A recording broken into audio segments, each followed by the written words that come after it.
शिव पार्वती का विवाह आरंभ। ओम नमः शिवाय।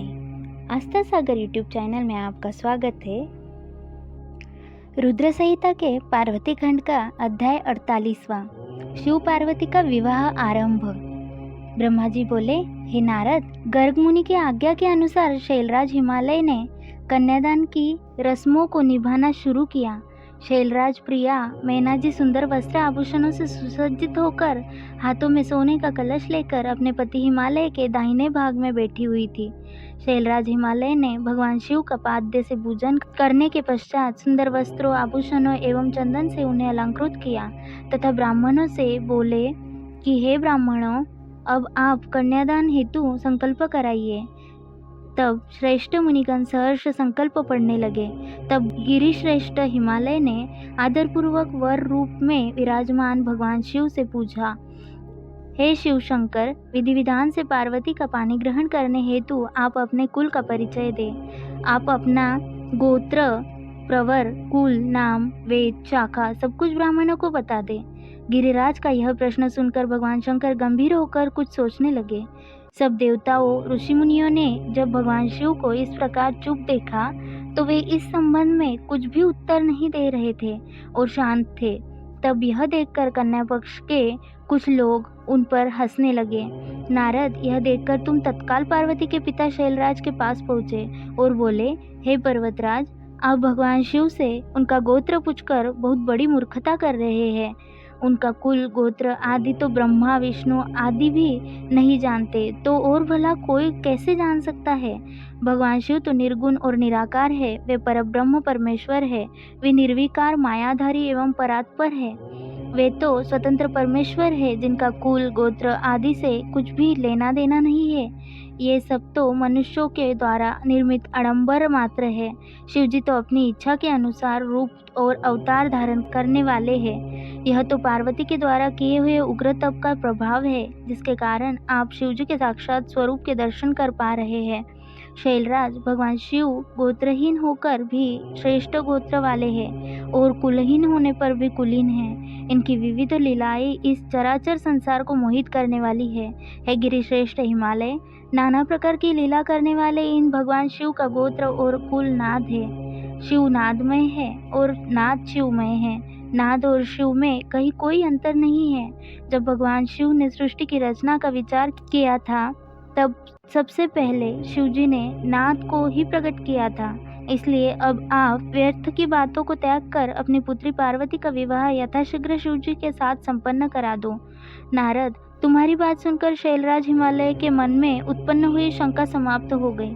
तब हम सभी देवताओं ने तुम्हें धन्यवाद दिया कि तुमने इस विषम परिस्थिति को चतुराई से संभाल लिया। यह सब जानकर वहां उपस्थित सभी विद्वान प्रसन्नतापूर्वक बोले कि हमारे अहोभाग्य है जो आज हमने इस जगत को प्रकट करने वाले आत्मबोध स्वरूप स्वतंत्र परमेश्वर, नित्य नई लीलाएं रचने वाले त्रिलोकीनाथ भगवान शिव के दर्शन कर लिए हैं। आपके दर्शनों से समस्त पापों से मुक्ति मिल जाती है। इस प्रकार सब मिलकर भगवान शिव की जय जयकार करने लगे। तब वहां उपस्थित मेरु आदि अनेक पर्वतों ने शैलराज हिमालय से कहा कि हे पर्वतराज, अब आप व्यर्थ का विलंब क्यों कर रहे हैं? जल्दी से अपनी कन्या पार्वती का दान क्यों नहीं करते? तब हिमालय मैना ने प्रसन्नतापूर्वक अपनी पुत्री पार्वती का कन्यादान कर दिया।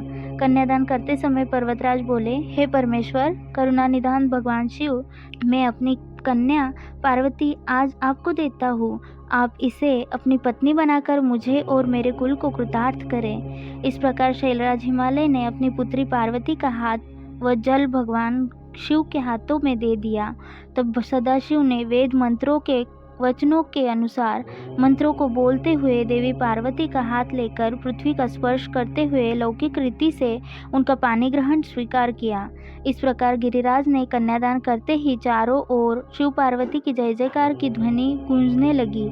गंधर्व प्रसन्नतापूर्वक उत्तम गीत गाने लगे और सुंदर अप्सराएं मगन होकर नाचने लगी। सभी इस मंगलमय विवाह के संपन्न होने पर मन में बहुत प्रसन्न थे। ब्रह्मा, विष्णु, इंद्र आदि सभी देवता भी बहुत प्रसन्न हुए। उनके बाद शैलराज हिमालय ने भगवान शिव को अनेकों वस्तुएं प्रदान की। रत्नों से जड़े हुए सुंदर स्वर्ण के आभूषण, पात्र एवं दूध देने वाली 1.25 लाख गौएं, 1 लाख सुसज्जित अश्व, 1 करोड़ हाथी तथा 1 करोड़ सोने जवाहरातों से जड़े रथ आदि वस्तुएं सादर भेंट की। उन्होंने अपनी पुत्री पार्वती की सेवा में लगे रहने के लिए 1 लाख दासियां भी दी।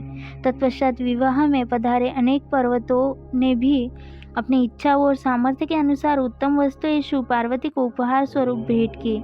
इस विवाह से सभी प्रसन्न थे। सारी दिशाएं शहनाइयों की मधुर ध्वनि से गुंजायमान थी।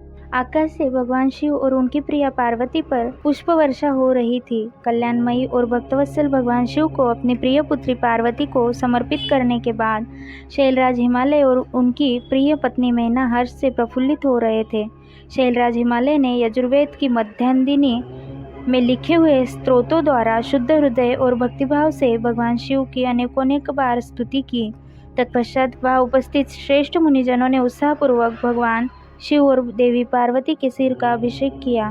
उस समय हिमालय नगरी में महान उत्सव हो रहा था। सभी नर नारी प्रसन्नता से नाच गा रहे थे। अध्याय 48वां समाप्त।